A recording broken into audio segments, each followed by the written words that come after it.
तो मेरे प्यारे प्यारे लिसनर्स, कैसे हो आप सब। उम्मीद करती हूँ आप सब बहुत अच्छे होंगे। तो मैं आप सबके लिए लेकर आ गई हूँ बेइंतहा इश्क एक जिद्दी दास्तां का पार्ट 7। अगर आपने इसके पहले 6 पार्ट्स नहीं सुने हैं तो एक बार जरूर सुनिए, ताकि आप इस कहानी को और अच्छे से महसूस कर पाए। तो चलिए शुरू करते हैं। बीच की वो ठंडी रेत, चांदनी रात और वो अधूरा चुंबन, सब कुछ एक झटके में ओझल हो गया। जैसे ही आर्यन ने नताशा का मैसेज पढ़ा, आर्यन की आंखों में जो अभी अभी नरमी आई थी वह पल भर में जमकर बर्फ हो गई। उसके चेहरे पर वही रूड और खतरनाक लुक वापस आ गया जिसने सिया को पहली बार डराया था। क्या हुआ आर्यन, आप ऐसे क्यों देख रहे हैं? सिया ने घबराकर पूछा। आर्यन ने बिना जवाब दिए सिया की कलाई पकड़ी और उसे घसीटते हुए कार की तरफ ले जाने लगा। उसकी पकड़ इतनी सख्त थी कि सिया को दर्द होने लगा। आर्यन छोड़िए, मुझे दर्द हो रहा है, सिया चिल्लाई। आर्यन ने उसे कार के दरवाजे से सटा दिया। उसकी आंखों में खून उतर आया था। खामोश, एक लफ्ज भी मत बोलना। अगर तुम चाहती हो कि तुम्हारा भाई जिंदा रहे तो बस जैसा मैं कहता हूँ वैसा करो। सिया का चेहरा सफेद पड़ गया। भाई, उसे क्या हुआ? आपने तो कहा था नताशा ने उसे जेल के अंदर जहर दे दिया है। वे अस्पताल में है, मौत और जिंदगी के बीच झूल रहा है, आर्यन ने दांत पीसते हुए कहा और गाड़ी की रफ्तार 120 के पार पहुंचा दी। जब वे अस्पताल पहुंचा तो वहां पुलिस और डॉक्टर्स का तांता लगा था। सिया अपने भाई के पास जाने के लिए दौड़ी, लेकिन आर्यन ने उसे रोक लिया। वहां मत जाओ, नताशा वहीं है, आर्यन ने ठंडे लहजे में कहा। हॉस्पिटल के प्राइवेट वार्ड में नताशा हाथ में एक छोटा सा रिमोट लिए बैठी थी। आओ आर्यन, मुझे पता था तुम आओगे। देखो, तुम्हारे साले साहब के बेड के नीचे मैंने एक छोटा सा सरप्राइज फिट किया है। अगर तुमने मेरे कागजात पर साइन नहीं किए तो ये अस्पताल का ये हिस्सा मलबे में बदल जाएगा। आर्यन शांत खड़ा था। उसने अपने कोट के बटन खोले और नताशा की तरफ बढ़ा। तुम्हें लगता है तुम मुझे डरा सकती हो? डरा नहीं रही आर्यन, मैं तुम्हें बर्बाद कर रही हूँ। या तो तुम मुझसे शादी करोगे या अपनी आधी जायदाद मेरे नाम करोगे, या फिर इस लड़की का भाई मरेगा। नताशा पागलों की तरह हंसी। सिया रोते हुए आर्यन के पैरों में गिर गई। आर्यन, प्लीज उसे बचा लीजिए, मैं कुछ नहीं मांगूंगी, मैं आपकी जिंदगी से हमेशा के लिए चली जाऊंगी। आर्यन ने सिया को देखा। उसकी आंखों में एक पल के लिए दर्द छलका। फिर उसने सिया को झटके से उठाया और जोर से थप्पड़ लगा दिया। अस्पताल का गलियारा सन्न रह गया। चुप रहो, तुम्हारी औकात क्या है जो तुम मेरे बीच में बोलोगी? आर्यन चिल्लाया। उसने नताशा की तरफ देखा और मुस्कुराया। नताशा, तुम सही कह रही हो। इस मामूली सी लड़की के लिए मैं अपनी जायदाद क्यों दांव पर लगाऊं? मार दो इसके भाई को, मुझे क्या फर्क पड़ता है। सिया को लगा जैसे उसकी दुनिया उजड़ गई। वह जमीन पर बैठ गई, पत्थर की मूरत बनकर। नताशा भी हैरान रह गई। तुम सच कह रहे हो? हाँ, लेकिन शादी तुमसे कभी नहीं। तुम तो सिर्फ एक मोहरा थी मेरे लिए नताशा। आर्यन ने अपने जेब से एक पेन निकाला और कागजों की तरफ बढ़ा। लाओ, मैं साइन करता हूँ, लेकिन धमाका अभी करो। मुझे देखना है कि मौत कैसी दिखती है। जैसे ही नताशा का ध्यान कागजों पर गया और उसने रिमोट वाली उंगली ढीली की, आर्यन ने बिजली की फुर्ती से नताशा का हाथ मरोड़ा और उसे जमीन पर पटक दिया। उसी वक्त पीछे से पुलिस ने नताशा को दबोच लिया। दरअसल आर्यन ने जो थप्पड़ सिया को मारा था वे पुलिस को सिग्नल देने के लिए था। नताशा को घसीटते हुए बाहर ले जाया गया। डॉक्टर बाहर आए और उन्होंने बताया कि सिया का भाई अब खतरे से बाहर है।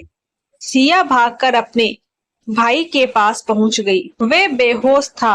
आर्यन बाहर कॉरिडोर में अकेला खड़ा था। सिया बाहर आई। उसके गाल पर अभी भी आर्यन की उंगलियों के निशान थे। आपने मुझे थप्पड़ क्यों मारा? सिया ने सिसकते हुए पूछा। आर्यन उसके पास आया। उसने अपनी उंगलियों से उस निशान को छुआ। नताशा को लगा कि मैं तुमसे नफरत करने लगा हूँ, इसलिए उसका ध्यान भटक गया। वे सिर्फ मेरा गुस्सा देखना चाहती थी और मैंने उसे वही दिखाया। उसने सिया को अपनी बाहों में भर लिया। अगर उसे कुछ हो जाता तो मैं खुद को कभी माफ नहीं कर पाता सिया।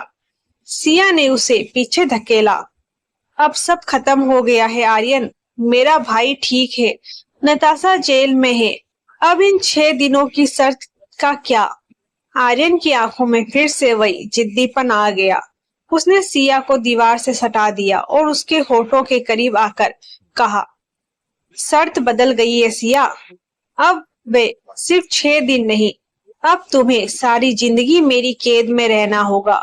और इस बार कोई कागज नहीं, सिर्फ मेरा नाम तुम्हारे नाम के साथ होगा। और अगर मैं मना करूं तो? सिया ने उसे चुनौती दी। तो मैं फिर से वही रूट आर्यन बन जाऊंगा जो तुम्हें उठाकर ले जाएगा, उसने मुस्कुराते हुए कहा और सिया को अपनी बाहों में उठा लिया।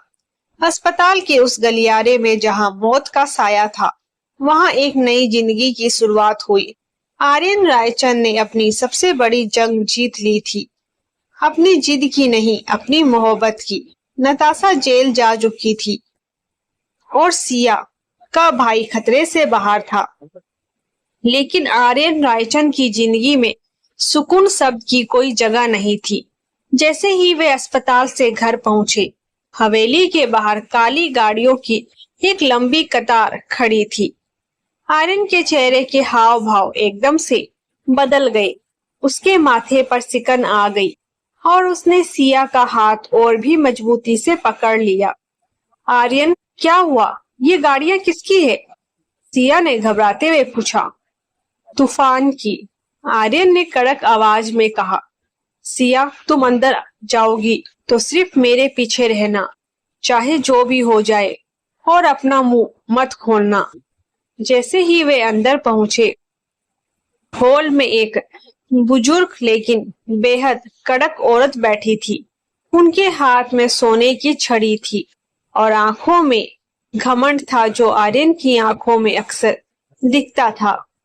वे थी गायत्री देवी रायचंद, आर्यन की दादी और इस साम्राज्य की असली मालकिन। तो आखिर तुम आ ही गए अपनी इस नई जिद के साथ। गायत्री देवी की आवाज पूरे हॉल में गूंज उठी। उनकी नजर सिया पर पड़ी, जैसे वे उसे अपनी आंखों से ही भस्म कर देंगी। आर्यन ने सिया को अपने पीछे छुपाया। दादी, आप यहाँ? आपने बताया नहीं कि आप लंदन से वापस आ रही हैं। अगर बता देती तो क्या तुम इस मामूली सी लड़की को इस घर की इज्जत बनाने का सपना देख पाते? गायत्री देवी उठी और सिया के करीब आई। उन्होंने अपनी छड़ी से सिया की ठुड्डी को ऊपर उठाया। सुंदर है, पर हमारे खानदान के खून में मिलने लायक नहीं। दादी, आर्यन दहाड़ा। उसका गुस्सा 7वें आसमान पर था।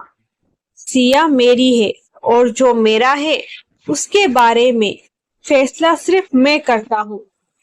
गायत्री देवी हंसी। जिद अच्छी है आर्यन, पर ये मत भूलो कि ये जायदाद, ये नाम सब मैंने दिया है तुम्हें। अगर तुम इस लड़की को चुनते हो तो तुम्हें रायचंद एम्पायर से हाथ धोना होगा। बोलो, क्या तुम एक मामूली सेक्रेटरी के लिए सड़क पर आने को तैयार हो? सिया ने आर्यन का हाथ पकड़ लिया। वह नहीं चाहती थी कि उसकी वजह से आर्यन की सल्तनत छीन जाए। मिस्टर रायचंद, मैं चली जाती हूँ। आर्यन ने झटके से सिया को अपनी तरफ खींचा और सबके सामने उसकी कमर में हाथ डालकर उसे अपने सीने से सटा लिया। दादी, आपने मुझे पाल पोस कर बड़ा किया है, पर आप मुझे पहचानना भूल गई। आर्यन रायचंद अपनी चीजें नहीं छोड़ता, चाहे उसके लिए पूरी दुनिया से लड़ना पड़े। उसने सिया की तरफ देखा। उसकी आंखों में एक अजीब सा जुनून था। आज रात से सिया इस घर के उस कमरे में रहेंगी जहां मेरी माँ रहती थी, और जिसे भी तकलीफ है वो ये घर छोड़कर जा सकता है। गायत्री देवी के चेहरे पर गुस्सा साफ था। ठीक है आर्यन, अगर तुम जंग चाहते हो तो जंग ही सही, पर याद रखना, इस लड़की को मैं चैन की सांस नहीं लेने दूंगी।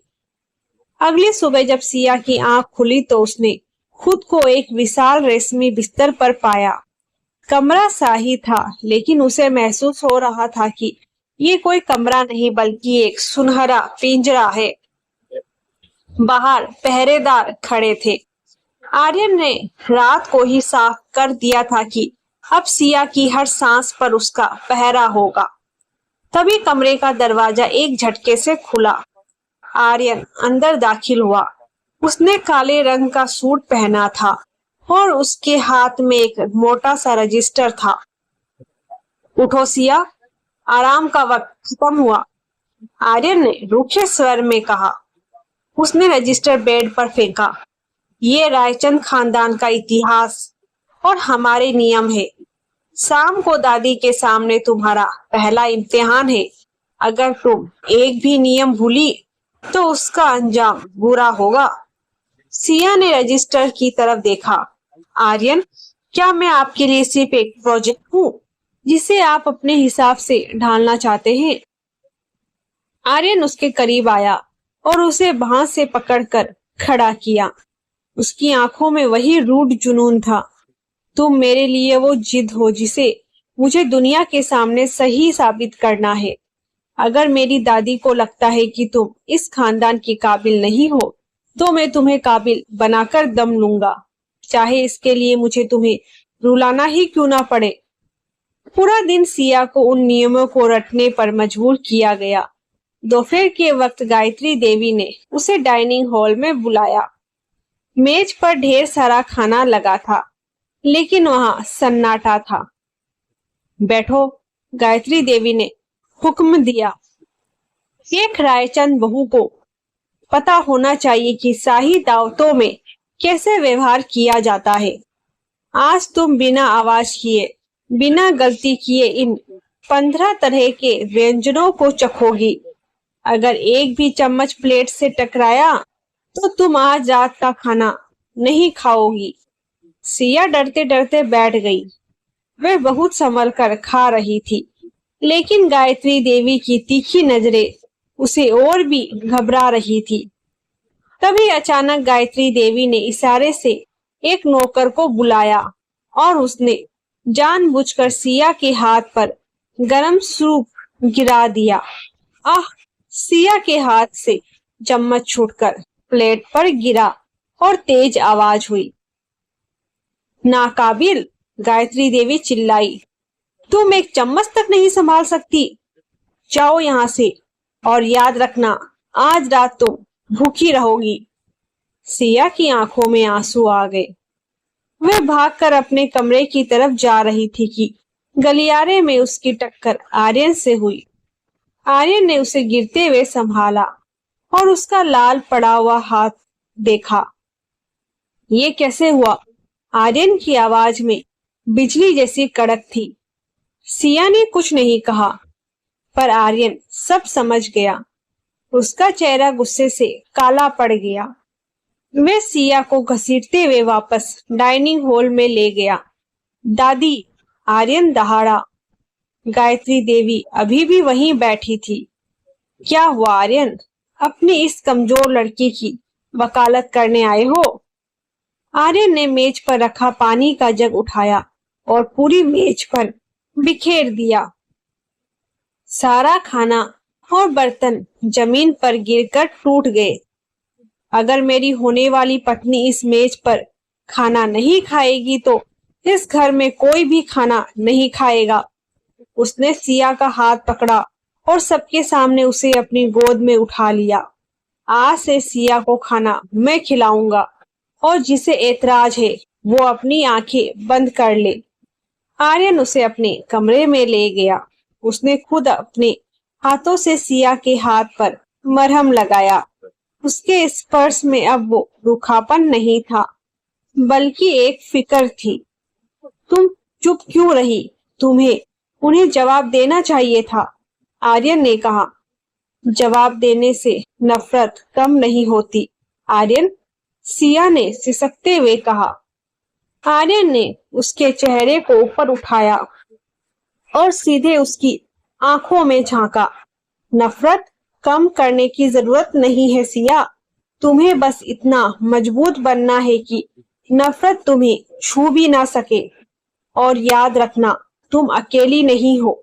जब तक मैं जिंदा हूँ कोई तुम्हें इस घर से नहीं निकाल सकता। उसने झुककर सिया के माथे को चूमा। लेकिन तभी हवेली के मुख्य द्वार पर एक और गाड़ी रुकी। एक नया चेहरा, एक नई चुनौती। हॉल में एक युवक दाखिल हुआ जिसकी शक्ल काफी हद तक आर्यन से मिलती थी, लेकिन उसकी आंखों में एक अजीब सी शरारत और जहर था। वह था वरुण, आर्यन का सौतेला भाई, जो सालों बाद लंदन से लौटा था। वरुण ने ऊपर बालकनी में खड़े आर्यन और सिया को देखा और सीटी बजाई। वाह भाई, सुना था आपने एक नई चिड़िया पकड़ी है, पर ये तो वाकई नायाब है। आर्यन की मुट्ठियां भींच गई। वरुण, तुम यहाँ क्या कर रहे हो? दादी ने बुलाया है भाई, आखिर जायदाद का बंटवारा जो होने वाला है। वरुण ने सिया को देखकर एक गंदी मुस्कान दी। वरुण और आर्यन के बीच की पुरानी दुश्मनी क्या रंग लाएगी, ये देखने के लिए मिलते हैं पार्ट 8 में। तब तक के लिए राधे राधे।